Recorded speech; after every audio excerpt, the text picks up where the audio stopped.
one of the things that writers who sort of make it up as they go along say is that, if there aren't any surprises for the writer, there aren't any surprises for the reader. And I guess that I feel that.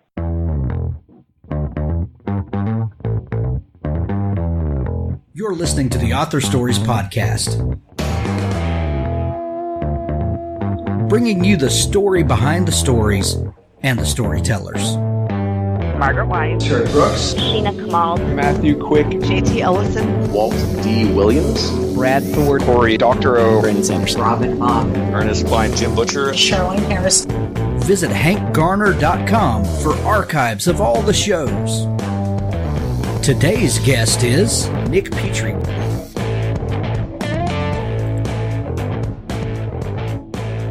I'd like to thank a few sponsors before we get into today's show, because it's those sponsors that allow us to keep bringing you shows day after day. The Son of Earp series by Chuck Buda, Shifters, Ghosts, and Demons, all set within the backdrop of the Old West. James Johnson, illegitimate son of the legendary Wyatt Earp, dreams of adventure and following in his daddy's footsteps. His mentally disabled friend Carson stands by his side. Together, the friends wage war against evil. The Son of Earp series has it all. Supernatural forces are at work and the body count is rising. Can James and Carson save their cursed friend? Will they defeat the haunted gunslinger before more innocents die? Can James and Carson defeat the possessed before the demon hits the Chisholm Trail? Or will the devil win the West? Curse of the Ancients, Haunted Gunslinger, Summoner of Souls. The Son of Earp series is available in paperback, ebook, and audio formats exclusively from Amazon or free through Amazon Kindle Unlimited. Pick it up from Chuck Buda today. There's a link in the show notes. Mad Jones, Heretic by Quinn Hillier. Mad Jones Heretic delivers sharp satire on modern religion, politics, and media, all at the same time, along with insightful representations of the vagaries of today's celebrity culture and the lunacy of internet comment threads. Controversies surrounding race and sexual morality enter in as well. Additionally, its setting at the end of the 20th century in the midst of the Y2K computer scare provides the perfect vehicle to dissect millennialist themes as well. Mad Jones Heretic by Quinn Hillier. And Craig Martell and Scott Moon's brand new kickoff to their Dark Landing series. The first book is called Assignment Dark Landing, a frontier world, one sheriff, and all the action one spaceport can't handle. Dark Landing is the wild, wild west of known space. Sheriff Thaddeus Fry will never completely leave the battlefields of Centauri Prime. His new assignment, the Sheriff's Office of Dark Landing, could be a do-nothing job, or it could get him killed. The first thing he learns is that his predecessor's headquarters were bombed, creating the vacancy that led to his appointment. The company man is not who he expected, to say the least. His new accommodations are right in the center of Dark Landing's misfits. He finds one native willing to talk to him and tries to make him a deputy. What really matters on Dark Landing are the mines. Faced with a dangerous collapse that could kill hundreds of workers, he leaps into action and gets the story of Dark Landing started. Fans of Firefly, Bonanza, and Tombstone will love the new series. It's going to be releasing every 18 days, so go pick up a copy of Dark Landing as the series kicks off and watch for it. Scott and Craig were on the show right before Christmas, so go back and listen to that episode and get a full, deep understanding of everything that they're doing. Thank you for listening. As always, stay tuned at the end of the show for an audiobook clip from Richard Gleaves, the Jason Crane series. Essence, Book 1, Septima, the first volume in the exciting new science fiction series by Nick Breaker. Troy is no longer himself. Kidnapped by aliens infected with the essence of the dead General Tomas, Troy grasps at his only hope of survival. He merges his soul with the alien parasite trying to possess him, leaving him forever changed, and not entirely for the worse. Once plagued by crippling phobias, Troy is now fearless, willing to fight his enemies with his bare hands. But with his new strength also comes a new weakness: women. Tomas was notorious for his insatiable desires, and Troy finds himself constantly resisting temptation, especially the gorgeous, manipulative Alta. Although Alta has convinced the Pyrrhans she's helping them prepare to battle the murderous Reptarans, she's actually meticulously planning to steal their ultimate power source and then abandon them to their fate. Alta won't hesitate to kill anyone in her way, and her deep love for Tomas is Troy's only advantage. He convinces Alta that Tomas has taken full control of his being and thus keeps her trust and his life.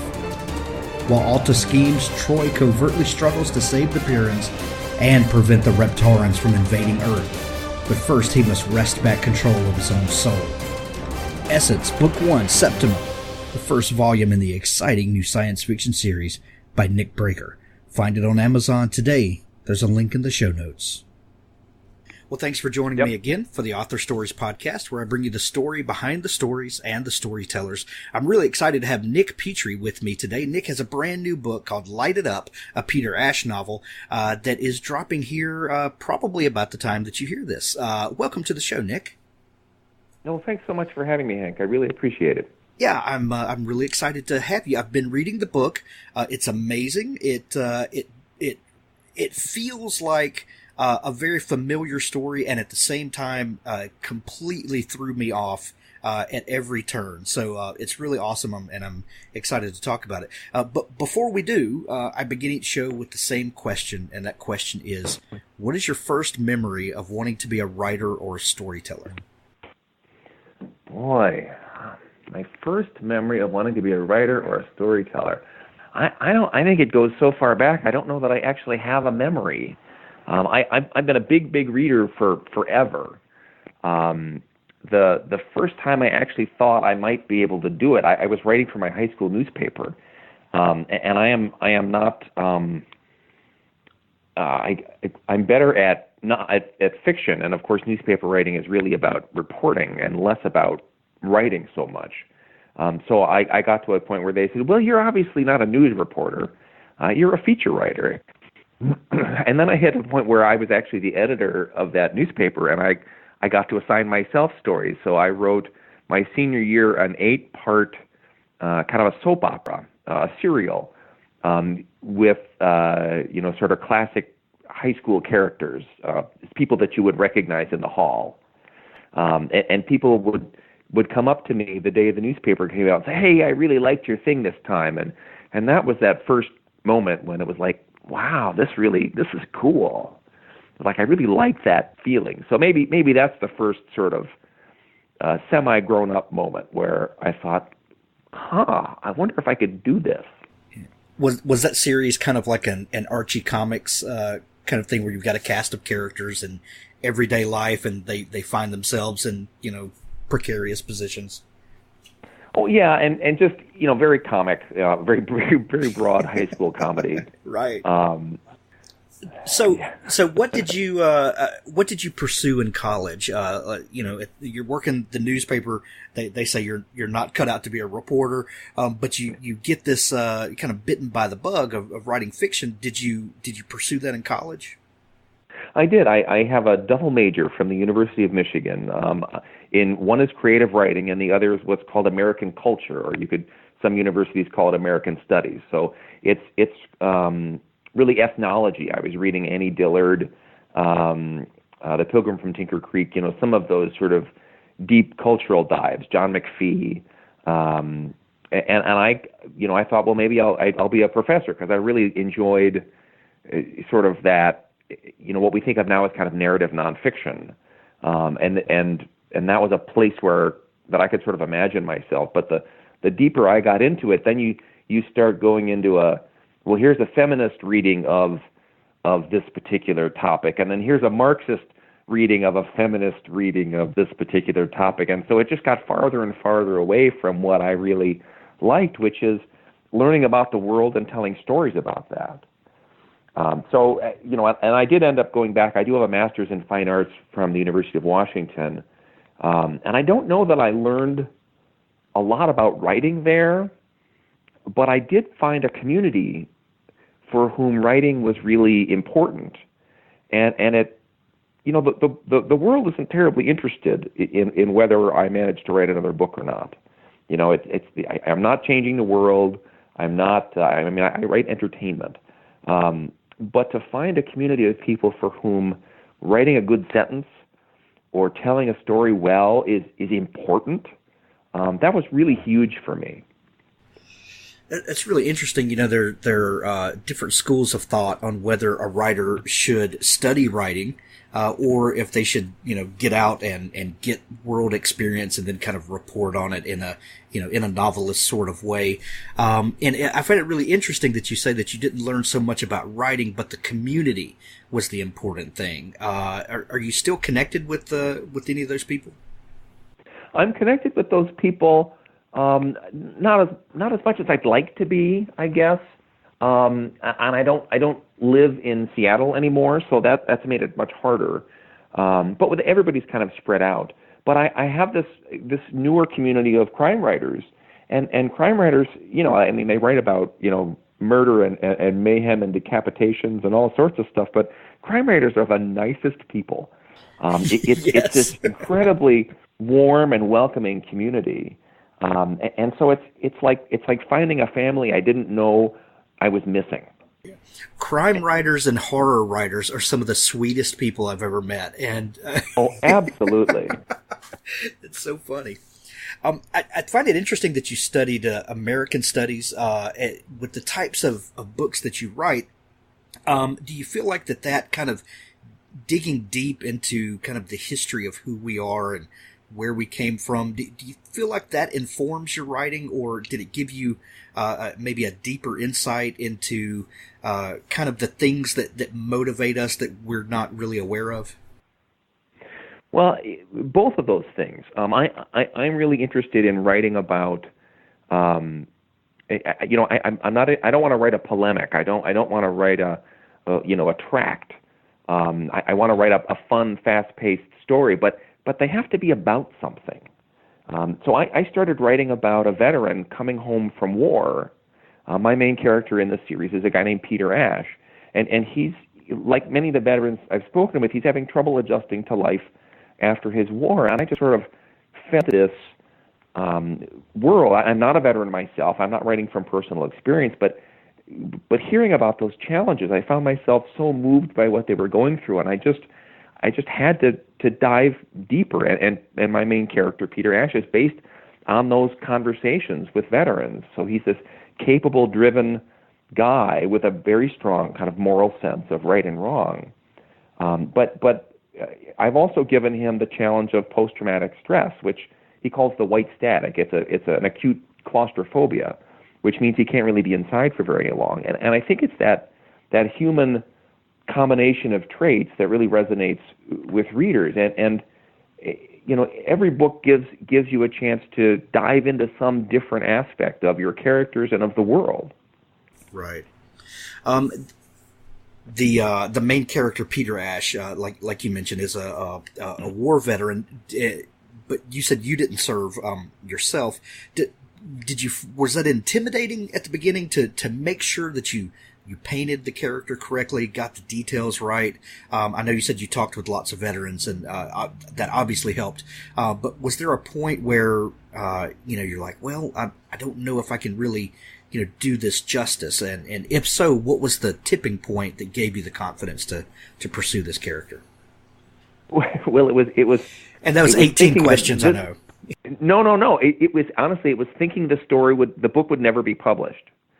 So my first book is called The Drifter, and that's the one that where veterans issues is really at the forefront. But I was writing this book mostly just because I was interested in the issues, and I was talking to people, so it just was in my head. But I'd written 3 books before this that I couldn't get published, and I just sort of said, something, I'm just going to write for myself. I'm going to write something that interests me, that encapsulates all of these things that's swirling around in my head. And then I was lucky enough that Putnam said, well, gosh, we really like this, and we'd love to publish it. And by the way, we'd like this to be a series, and we'd like you to write the next one. And that was really exciting. And then I had this kind of oh crap moment where I was like, oh my God, people are going to read this. And I felt very self-conscious about writing about someone who'd had an experience that I not had. The crazy part is that veterans reach out to me all the time. They come to readings. They find me on Facebook. They track me down through all sorts of different ways. And that's what's really gratifying to me, is that people keep saying, this really spoke to me. There's some aspect of the book or the character really spoke to me. I was at a library event, and these two women, older women, came up to me at the signing portion at the end, and they said, our husbands are in the audience, and they wouldn't come talk to you, but they both served in Vietnam. And we just wanted you to know that your books really helped us learn how to talk to our husbands about their war. And as a writer, holy cow! I mean, that is such a powerful thing to hear, and such a high compliment. So I don't know quite what alchemy it is that's occurred that's allowed me to do this, but I get fairly regular feedback from folks who've really been there and done that stuff, that I have captured this experience of life afterward. I love that you said that thinking that it would not get published was the thing that gave you the freedom. That really is a gift, isn't it? To not have the pressure on a book, to just have complete freedom. No one's expecting it. No one is waiting for me to deliver this thing, and that really is a gift as a writer, isn't it? It is, but I didn't feel like a gift at the time. It felt like, right. Well, I guess I'm never going to be published, but I can't stop writing, so I guess I'll just start another one. And plus, my wife says to me that I'm kind of a pain in the butt when I'm not working on something. So, she'll notice I'm getting a little squirrely, and she'll sort of elbow me and say, "Don't you have a book to write?" So it's the other important thing for a writer, I think, is to find a partner who understands how important that is to you. Yeah. That cannot be overstated. That the support and the people that understand our brand of neurosis is crucial. Yes, our particular brand of crazy. That's right. So you created this character, Peter Ash, and he's struggling with PTSD and the white static, but and that is a story all of its own. But you find things to put him in, and that's what keeps the pages turning. We get to dig deeper into Peter because of the situations that we're watching him go through. So what was that first idea that you had for Peter that you were going to stick him in? The first idea in particular, or so like this book, I started out writing an entirely different book that just never gelled. So you're talking about sort of the initial time, the first time Peter Ash showed up? Yeah. When he first showed up, how did you develop the character into what he was going to be post-military and kind of this new character that he was becoming? Well, I had this idea about a guy, and I knew he'd been at war, and I knew that he was sort of traumatized, and he was up in the mountains, and he was sort of living in the wild, and he didn't really have a home. He didn't really fit anywhere, and I just sort of saw him walking along this lonely, mountain ridge, and then he came down from the mountains, and I didn't know quite what was going to happen then, but it was a character that I just couldn't let go of. And then there's a scene in the first book where there's a big, mean, ugly dog that's under a porch, and Peter's got to get this dog out from under the porch. And I that was really the first scene that I wrote, where he's got to go under the porch and face his claustrophobia, which is kind of how his post-traumatic stress shows up. But it's also, how does he choose to deal with this giant, mean, ugly, stinky dog? And he does it with a certain amount of, he's with toughness, but also with a certain amount of compassion. And that was kind of when it was like, this is a complicated guy. And I think, honestly, that's part of the reason this series is doing as well as it is because that complexity and the sort of the character component. I mean, these are fast-paced books, right? These are crime thrillers. There's good guys, there's bad guys, there's fight scenes and shootouts and all that stuff. But I really think it's the characters that really resonate for people. And that's, to me, writers. I'm interested in people, so that's kind of what keeps me going. So the new book, Light It Up, is the third book in the Peter Ash series. And this book has some really interesting elements. You've got Peter who's living a simple life, and then you've got cannabis entrepreneurs, and there are several really interesting pieces to the book. Where did the scenario for this start kind of coming to life for you?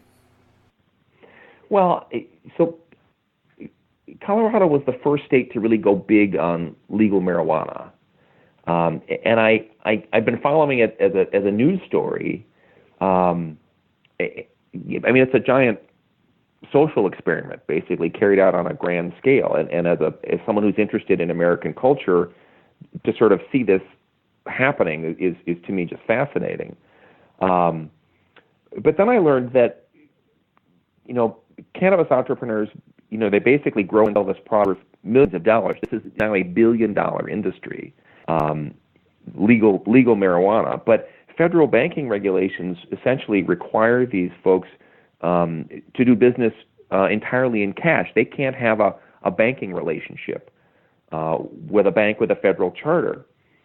So imagine if you're making $1 million a month selling this product, which is very valuable, and there's a big market for it, but you have to pay your employees in cash. You have to pay your taxes in cash, and so they need armed protection, because not only is the product lightweight and portable and easily resold, but they're sitting on these stockpiles of dollars.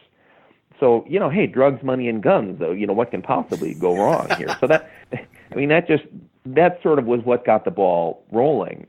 And then I learned that some of the companies that have grown up to protect these entrepreneurs were started by veterans, and that there's a kind of a mission-based attitude that veterans often have, and it's one of the things they really miss about war. We don't really think that people will miss war, but a lot of veterans miss sort of having a clear mission, and they miss the camaraderie of the people that they serve with. And so veterans are drawn in a way, and they also have the skills to do this job. And I write about veterans putting their lives together after war, and so it all just sort of came together. Your character Peter Ash has been compared to Robert Parker Spencer. Were you a big mystery thriller reader? I was. I mean, when I started out in high school, I wanted to be Ernest Hemingway, and then when I went to school in Michigan, I wanted to be Jim Harrison. I don't know if you're a Jim Harrison reader or not. Yeah. And then I discovered Cormac McCarthy's Border trilogy, and I wanted to be Cormac McCarthy.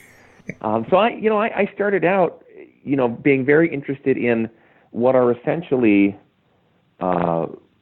literary books in which there's actual plot, where things actually happen.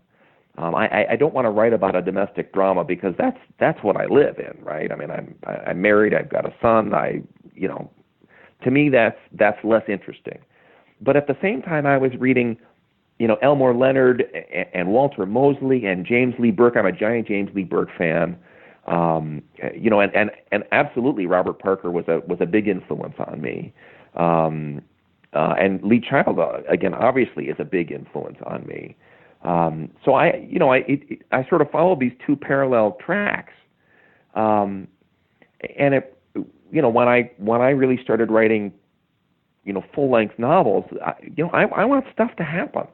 I don't want my character to sit and meditate on the vagaries of life. I want there to be some actual plot moving things along. And maybe I'm just a little old-fashioned that way, but Well, we talk about this dividing line between genre fiction and literary fiction, and I really think it's a disservice to readers because you can have deep characterization and have those characters do something. It's not one or the other. Well, I couldn't agree more with you. I think, and honestly, I think some of our best writers are genre writers. You think about somebody like Reed Farrell Coleman, who's a freaking poet. I mean, it's wonderful stuff. Bill Beverly's debut novel came out this year. He wrote a book called Dodgers, which just knocked my socks off. There's a guy named Danny Gardner whose first book came out this year. That's called A Negro and an Ofe. He's writing about a mixed race character set in 1950s Chicago. And he's sort of like the new Chester Himes meets Walter Mosley. And I mean, it's incredibly vivid, powerful stuff rooted in the human experience. And isn't that what literature is? Right, exactly. Sorry, you pushed my button there about it's genre a button versus. Well, yeah, it's a button of mine too. So I think we're kindred spirits there. I don't think it's an insult to readers' intelligence to give them the whole package. I think people are perfectly capable of handling it. Yeah. So when you set out to write one of these books, because you do have these great plots and stuff is happening, do you plan out ahead of time? Kind of what's your process like for getting the book to take shape? I really wish I could plot out ahead of time. I think it would be a lot easier. I am what some people call a seat of the pants writer. Somebody was trying to get me to try to adopt the term organic writer, which, hey, whatever works for you. But I start with I have a character who has a certain set of traits, and I sort of drop him into a situation, and I sort of see what develops. And it's a very inefficient process. I wish I could be a faster writer. I wouldn't grind my teeth so much during as deadline approaches. But I just kind of feel my way forward. And the funny thing about that process is that I get to the end of a draft, and then I go back to the beginning, and I realize that I've actually set up a lot of this stuff along the way. There was some part of my subconscious kind of knew where I was going and what kind of story I was trying to tell. And then in revision, you highlight things that needed a little more, that need a little more attention, and you downplay things or you remove things that that wasn't very interesting. But yeah, I would love to be someone who could write an outline and then crank through. It's just unfortunately not how I work.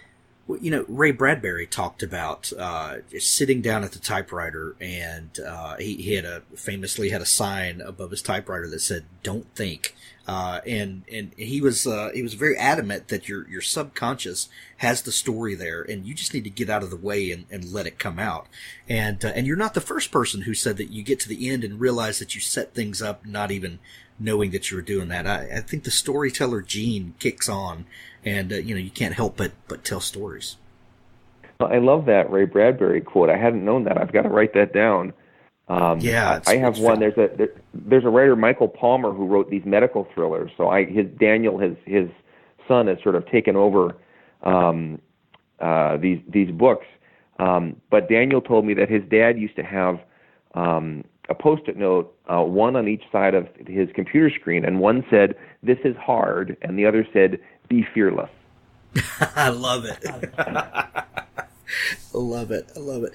Have you ever gotten to the end of a draft and just completely surprised yourself with not just the way a plot turned, but maybe that one of your characters did something that you didn't expect? It happens with pretty much every book. My first book, I didn't know how it was going to end until I was about 50 pages out. I wasn't quite sure what the whole plot was or how it was going to go. My second book, I knew a little sooner than that, but there was one sort of character piece. It could go left, it could go right, and I really didn't decide until I was writing the scene, and then the scene just sort of wrote itself. And again, kind of going back, the seeds for that had been there. And this book, Light It Up, there's a kind of a double climax at the end, and it really is about how we're all saving each other all the time. And I didn't know I was going to go there until I got there. And one of the things that writers who sort of make it up as they go along say is that if there aren't any surprises for the writer, there aren't any surprises for the reader. And I guess that I feel that very, very keenly. If I'm bored, man, the reader is going to be bored too. So in part for me, it's that tension that keeps me going. Do you ever have a situation when you're in the middle of a book and you kind of get in that mushy middle? Though I hate the middle. Yeah. Do you have a strategy for working through that and to make sure that the story stays tight while plowing through to the end? Well, Tennessee Williams said that the main thing, I think it's the main trick to writing, is to keep the story going however you can. And if it's good enough, it seems good enough for me. I don't worry about keeping it tight in the middle. I just try to keep writing until it stops being mushy. But that's always the part my editor says, the beginning is really tight and the end is really tight. In the middle, we really need to tighten up. And that's okay. Because I'm still sort of trying to define how the story's going to go and, figure out, sort of what makes the villain tick and try to, there's a part where it's like, I really have to kind of figure out what the MacGuffin is here. So I actually have a couple of tricks for that I found really helpful. Sometimes when I sort of get stuck like that, it's because I took a wrong turn somewhere along the way, and so I sort of backtrack until I find the place where I made a choice that I shouldn't have made. So sometimes that helps. I also find that if I spend all my time on the computer, it's a very linear process. You've got your fingers on the keyboard, and the words scroll down, and the pages scroll up, and so sometimes I just say screw it, and I have a fountain pen that I love, and I use a Moleskine notebook, and I just start to write by hand. And there's something that it's a different connection between your brain and your hand holding a pen than on the keyboard. So I find that really helps kind of loosen things up if I'm feeling stuck or if I'm trying to sort of think my way through something. And if that doesn't work, I have an artist's sketch pad that's how big is this thing? 11 by 14 with no lines at all. And so I can use this for, I draw diagrams. There's a scene in Light It Up that takes place in a parking lot outside a cannabis grow facility, and there's a lot of moving parts, and so I had to draw a map. So I'll use that to draw the map of the parking lot and where things are and where's the car parked, and or I'll use it when I'm in that mushy middle and I'm trying to figure out what the connections are. So you can draw arrows and scribble things out, and it's just a much more organic process. So I think every writer kind of has these sort of tools they use, and also if I have a long writing day and my brain just bogs down, I just go for a walk. I think that's sage advice. Nick, I know you're constrained for time today. Thank you for taking time to come on the show. The new book is called Light It Up. It's a Peter Ash novel, the third in the series. I highly recommend everyone go pick up a copy of this book. Pick up the whole series. I know you're going to love it. Nick, if people are not familiar with you and your work, where can they find you? They can find Petrie.com. They can find me on Facebook or Twitter. Facebook is probably the place I would start. I actually have a lot of conversation with readers on Facebook, but nickpetrie.com will help you find the book and will tell you a little bit more about me. There's some other things I've written on there and some links to other interviews. We are a little pressed for time, but I love this conversation, and let's do it again. This is great fun. Absolutely. I'd love to have you back anytime. Thanks, Nick, for taking time to come on the show. Oh, it's been my great pleasure, Hank. Thank you. Thanks for listening to the Author Stories podcast. For more great author interviews like this one, go to hankgarner.com and dig through the archives. There's something there I know you'll love. Now stay tuned for a special audio clip from Richard Gleaves' The Jason Crane series. They sat in silence, leaning on Spook Rock. It pulsed against his back, in rhythm with his heart. He fought an urge to press his palms to it and steal its mysteries. Kate took her hand away. This fundraiser for my father's campaign, was it your idea? No, I didn't think so. You need to watch out. For what? She stood and paced, hands in pockets, avoiding his eyes. Right now, you're a free agent. Nobody knows what you can do except me and Joey. That's rare. You've got space to find your own path, without everybody watching you or controlling you. How many of them, us, are there?